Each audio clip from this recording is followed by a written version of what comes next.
तो हेलो बच्चों, कैसे हैं आप सभी। उम्मीद है आप सभी मस्त होंगे, स्वस्थ होंगे, ठीक, और अपनी पढ़ाई कंटिन्यू कर रहे होंगे। आज की इस बेहतरीन वीडियो में आप सभी को हम बताने वाले हैं मैथिली शरण गुप्त जी का जीवन परिचय, जो आपके यूपी बोर्ड के एग्जाम में हर बार पूछा जाता है। आप क्लास 12th के यदि स्टूडेंट हैं तो यह वीडियो आपके लिए बहुत ही इंपॉर्टेंट होने वाला है। वीडियो को एंड तक जरूर देखिएगा और प्लीज चैनल पर नए आए हैं तो चैनल को भी सब्सक्राइब कर दीजिएगा और वीडियो को शेयर करना ना भूलिएगा, ठीक, और एक प्यारा सा लाइक जरूर कर दीजिएगा।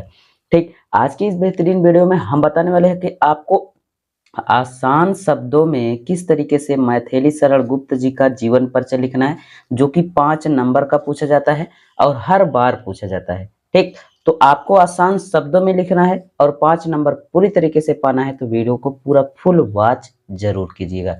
चलिए हम बात करते हैं यहाँ से भैया कि आपका सबसे पहले कैसे लिखना है मैथिली शरण गुप्त जी। ऊपर ऐसे हेडिंग डाल देनी है, ठीक। उसके बाद लिखना है कि यहाँ से जीवन परिचय, क्या लिखना है, जीवन परिचय। आप स्केच ले जाना चाहते हैं तो काली स्केच ले जाइएगा। यदि आप जेल पेन या कोई भी पेन लेकर जाइएगा तो वो काली पेन से आपको जीवन परिचय हेडिंग डाल देना है। फिर उसके बाद नीली पेन से यहाँ से लिखना शुरू कर दीजिएगा।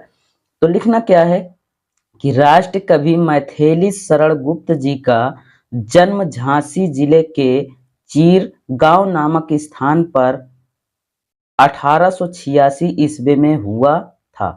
अब देखिए कि इसमें करना क्या है, किस तरीके से लिखना है कि आपको अच्छे नंबर, एग्जामिनर आपको अच्छे नंबर दे दे। ठीक, तो आपको करना क्या है, जिसे भैया यहाँ पर लिखा है मैथिली शरण गुप्त जी, जी ना, गुप्त जी, तो यहाँ पर आपको इन्वर्टेड कामा करके यहाँ पर आपको अंडरलाइन पूरा गुप्त जी तक का क्या कर देना है, अंडरलाइन कर देना है। ठीक, अब अंडरलाइन करने से क्या हो रहा है कि यहाँ पर आप मैथिली शरण गुप्त जी का क्या लिखे हैं, नाम लिखे हैं, तो यह साफ साफ दिखाई दे रहा है अच्छे से। ठीक, का जन्म झांसी जिले में। अब गांव का नाम जब आ गया तो गांव का नाम इन्वर्टेड कामा में करके यहाँ पर भी आप अंडरलाइन कर दीजिए। तो आपको वीडियो में ही दिख रहा है कि कितना अच्छा दिख रहा है, ठीक, कि आपने जहां पर अंडरलाइन किया है। ठीक, तो इस तरीके, तो आप देख सकते हैं कि वीडियो में आपको इस तरीके से दिख रहा है। तो आप सोच सकते हैं कि आप यदि एग्जामिनर के सामने इस तरीके से आप कापे में लिखेंगे तो कितना उसको उसको अच्छा लगेगा और आपके पूरे के पूरे 5 नंबर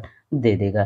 ठीक, तो आपको यहाँ से 1886 ईस्वी में हुआ था। इनके पिता सेठ रामचरण गुप्त जी को हिंदी साहित्य के विषय में प्रेम था। इनके पिता का जो नाम था वहां पर भाई आपको इन्वर्टेड कामा करके यहाँ पर उनके क्या कर देना है, अंडरलाइन कर देना है। ठीक, अंडरलाइन कर देना है। ठीक, तो अब क्या है कि हिंदी साहित्य के क्या थे, विशेष हिंदी साहित्य में इन्हें क्या था, विशेष प्रेम था। भारत सरकार ने इन्हें पद्म भूषण से भी सम्मानित किया था।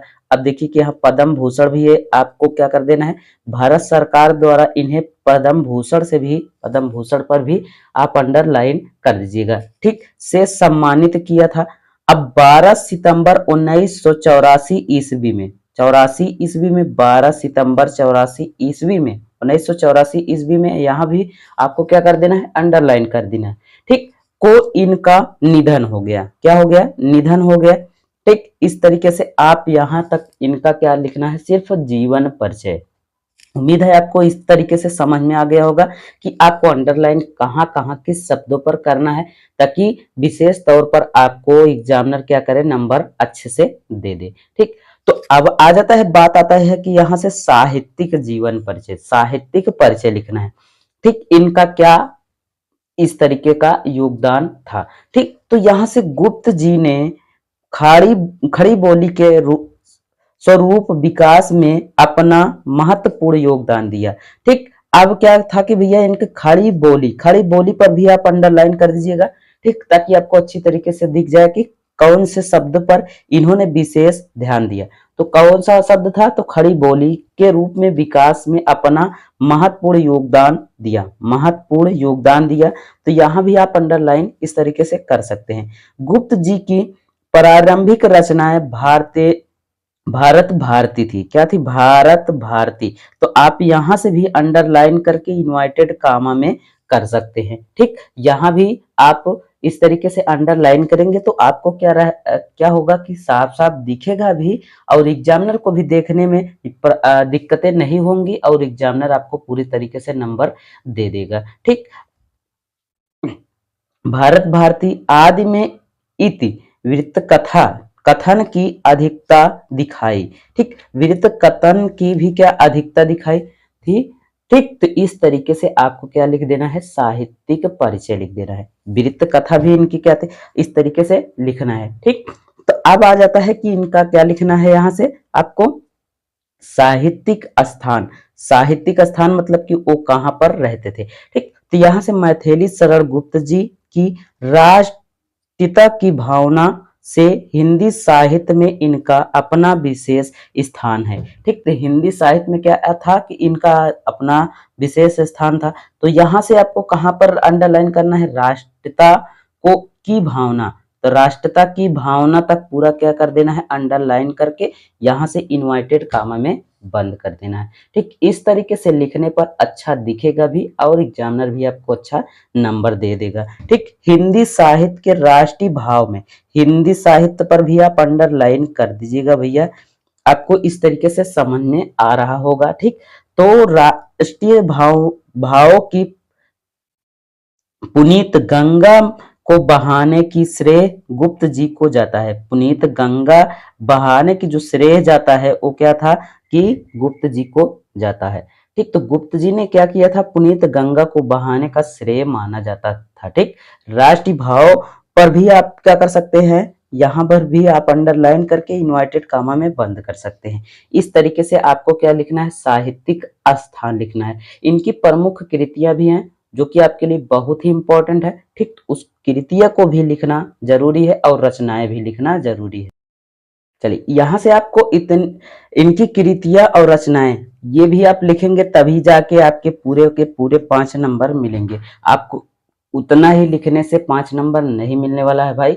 तो आपको देखना है कि पूरी तरीके से रचना भी याद करना है, कृतियां इनकी क्या है उसको भी याद करना है। ठीक, तो गुप्त जी के लगभग 40 मौलिक काव्य ग्रंथों में भारत भारती एक ऐसी विधा है, कहानी है, ठीक, जिसको क्या कहा गया है कि महान में माना गया है। ठीक, तो आपको इस तरीके से भारत भारती लिख देना है। 40 मौलिक ग्रंथों में से भारत भारती हो गया, किसान शकुंतला, ठीक, किसान शकुंतला, फिर उसके बाद पर्चवर्ती या त्रिपथंगा